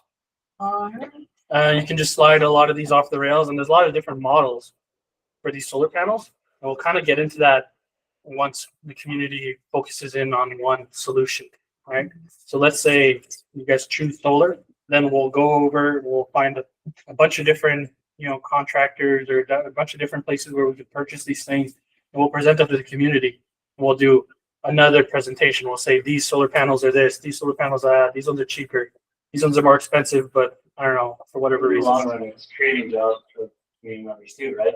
They're gonna clean that off. They're gonna, if we can train them to do certain things, we will. And the other thing too is talking about what you said, replacing them after the break. Well, they're each gonna have a warranty to them, or they should. And as a result of that, the price for that warranty within that period, then it'll be replaced. It'll be replaced by a community member, hopefully.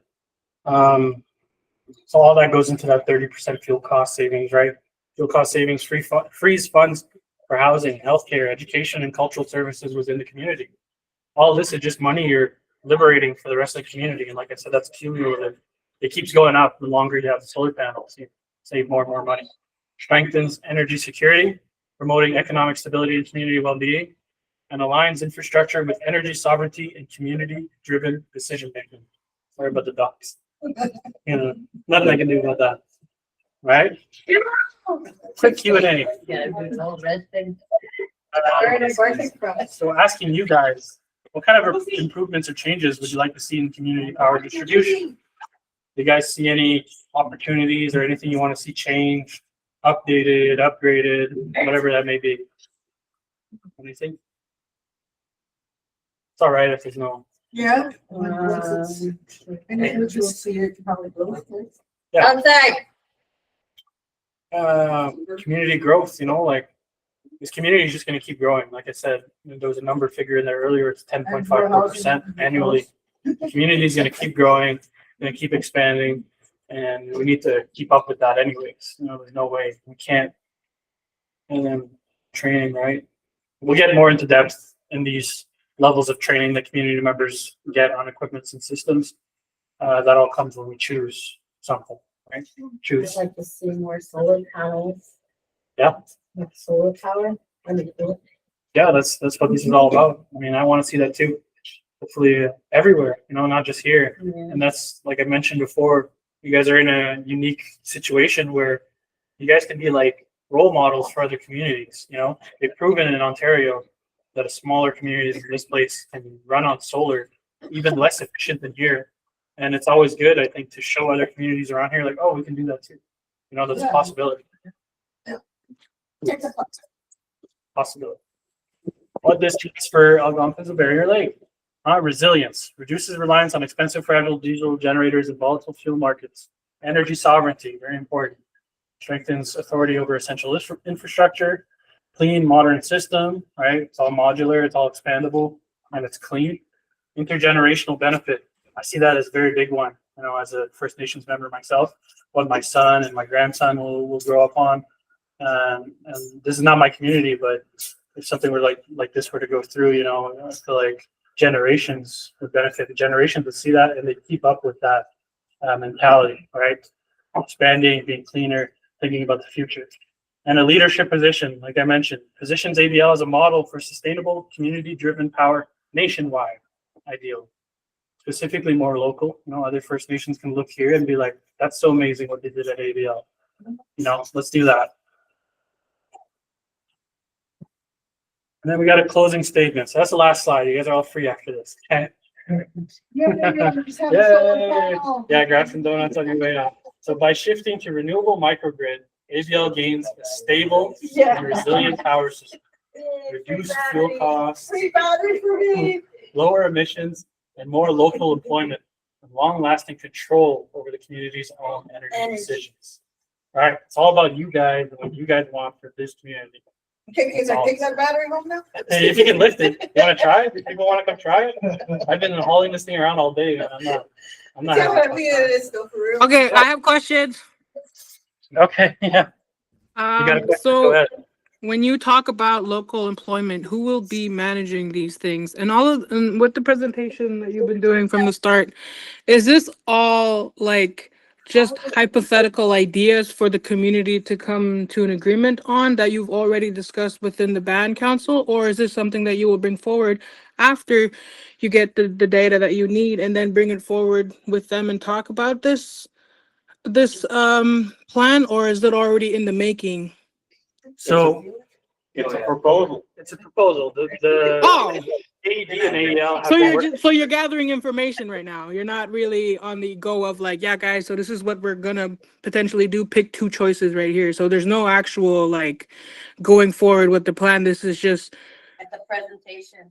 So it's a community workshop. It's the okay. and they want everybody's opinion within the community. This Who's is our they? proposal. The band council, members of the band, Okay.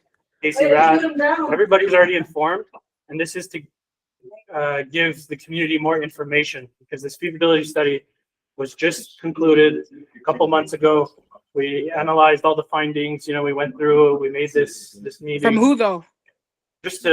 From KED, the Economic Development. So based off what you guys gathered from what though? From who? Like who gave you the information from to be able to base off of this? Because there has to be a blueprint for you to be able to follow this whole proposal, right? So like how did you get to this idea? Like So- and how did like a library, where did you sort your sources basically? So I did cite a couple other sources there, like Fort Severney. That was one I really wanted to put into the presentation because it was so similar to ABL.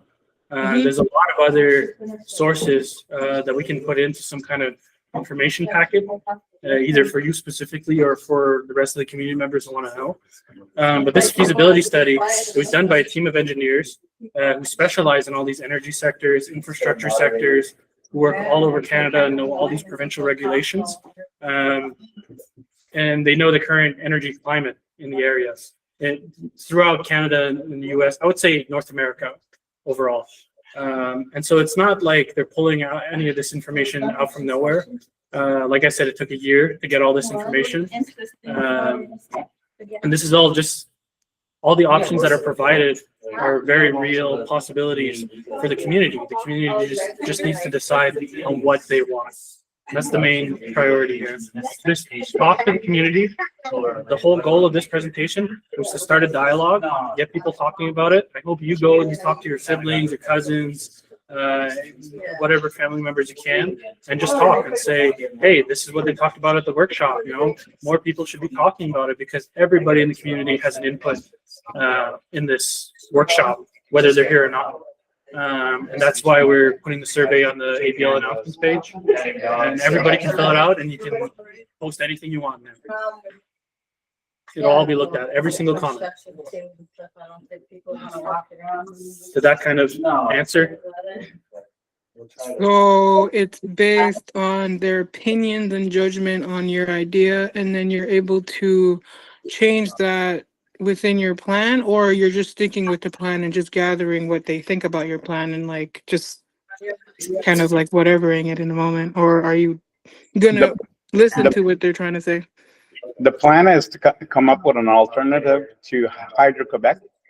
And this is the Indian Affairs proposals. It says so that Rapid Lake will have energy long-term and not be dependent on Hydro-Quebec. Exactly. So it's just convincing the community to not stay on the government end. Yeah. It says if you want to talk about sovereignty or you want to talk about tradition, it says traditionally it says we weren't dependent on any government. Now we are. And that's the main point of this, is to reduce that government dependency and have sovereignty, which is one of the key words we went over at the beginning, along with the feasibility study itself. Like a feasibility study in its core is analyzing everything the community can do. And there's stuff that the community can do that we all included in this presentation. And there's stuff that's not feasible for the community to accomplish, like a biomass plant or a $45 million hydroelectric line hookup.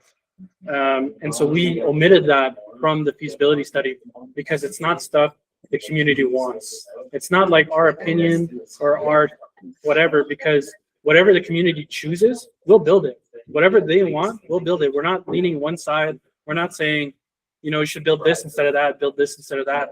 We're saying based on the current budget, based on the energy climate in the area, based on what you need, based on the growth, this is what's best for the community. These are all the options, and the community gets to choose.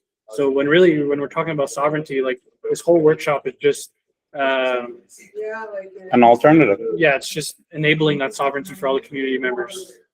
Yeah. Yeah, and when we were doing the study, Kona, just to speak to that, we were really just working for the community and working for KED, and we wanted to understand what they needed, and we looked at all the options that were available and laid out a whole bunch of different options what we could do, and we said, here's the recommendations based off of the options that we studied and what we found, right? So ultimately, the community decides what direction they want to go, and we support that path, right? So we're really just the supporting team. It's the community's decision, KD's decision. We're here to support it. Right. One of the other things that says I had a discussion with Billy about this is that we were talking. It was just off topic. It wasn't off topic. It was on topic, but it was a suggestion. We talked about example of having a nuclear power plant. So they run. This is small nuclear power plants and submarines, okay? But it's the waste disposal of a system like that. It says, what do you do with nuclear waste? So that would be no good for Rapid Lake. It says we would have no place to ship it.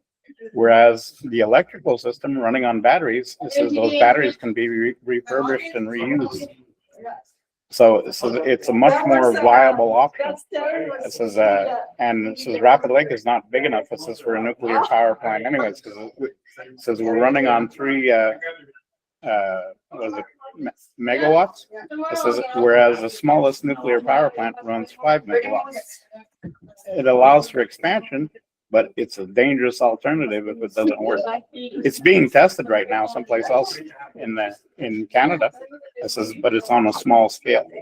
So that wasn't an option to present. It's just coming up with ideas and proposing stuff to the community. This is based on what's best out there for the community. This is it. And the microgrid feasibility study allows you to power the community, expand, which means grow. And be less dependent. This is on the government's plans of putting us on hydro. Or just cutting us off after 5 years. So would it be the band council managing this department or this area, or would it be the KED part? It would be KED. It says because KED would have to train them, have contacts to training. It says, and also management, because it says, as you saw on the map, it says to set up solar panels, it says you need to set them up outside of the reserve. You got to remember, it says the government decides how big our prison is. It says if we want to get out of prison, we got to work outside of the community. KED is allowed to do that. ABL cannot. Wait, so why are they allowed to do that? It says, why is ABL not allowed to do it? Yeah. Because who does ABL get funded by right now? Oh, duh, obviously the government. The government. But like, we're funded by the government because of treaties. Yeah. It says, and the government, it says true to treaty. It says your treaty is called, it says the Indian Act. Through the Indian Act, they say where you can spend that money. They tell you. Duh, because it's in the fucking name Indian Act, because you're going to act like an Indian. Oh, shit. Okay. If they give you money for housing, the money has to be spent for housing. If they give you money for education, the money has to be spent for education. It says if you don't spend the money where they tell you to, it says they can audit you and withhold funding. Because I've noticed while being out here, I've noticed like a lot of the things out here are very connected to the reserve. And so that's why I have a lot of these questions about the idea or the proposal, because I'm involved in both worlds, whether like in the city and in the res. So all of these things I'm just thinking about, like another person who doesn't know this information and how they're being explained to them, because not all of them know about English, not all of them know about books, not all of them are like up to these education things. So I am just worried about that translation part. When I say translate, I mean like that. And it's like having them to fully understand and fall and feel stable in the plan too. So there is a lot. So like what I've been noticing is that like this is all the loopholes, like what you guys would do with the exposed loopholes of what the government is kind of like not like basically stuff that we're not using as a band because we're already funded in those areas. And so this KED is saying like, oh, but by the way, if you say no to the government, we can do all of these things. But in a long-term run, I've learned that in my community as a registered native, it's actually pretty ass getting paid through there, because depending on what, it's very hard. And so basically something of what I'm saying is that like in order to pay taxes and following all of these like agreements and stuff like that, it's like there's a reason why we're not signing things or proposals or anything like that, because we already see the outcome of it. And all of these ideas that you've been sharing about the batteries and stuff like that, it's like, how big of a family are you thinking about? Because some of these families are more than what a single household could even hold together. Like that's just the house. And I can't even imagine bringing energy in and then saying like, oh, this could fund up to like 4 people in a household, but it's like We're not talking people. about also, we're talking about powering the whole community. Yeah, that's what I'm saying. If it's already doing what like what you're doing right now with like what you explained a while ago, I don't know who shared that, but they were saying like, oh, I can do this with my battery. But it's like where like also on top of that, someone mentioned about like recycling the batteries. Like, are we going to be able to get compensated for the recycling, or is there going to be like what are we going to do with all of these resources on top of bringing in the resources? You got to think about like a moose, right? You kill the moose. Who's going to have the heart? Who's going to have the brain? What are you going to do with the bones? What are you going to do with the hide? So what are we going to do with that? And so I've been following that whole structure through your whole proposal.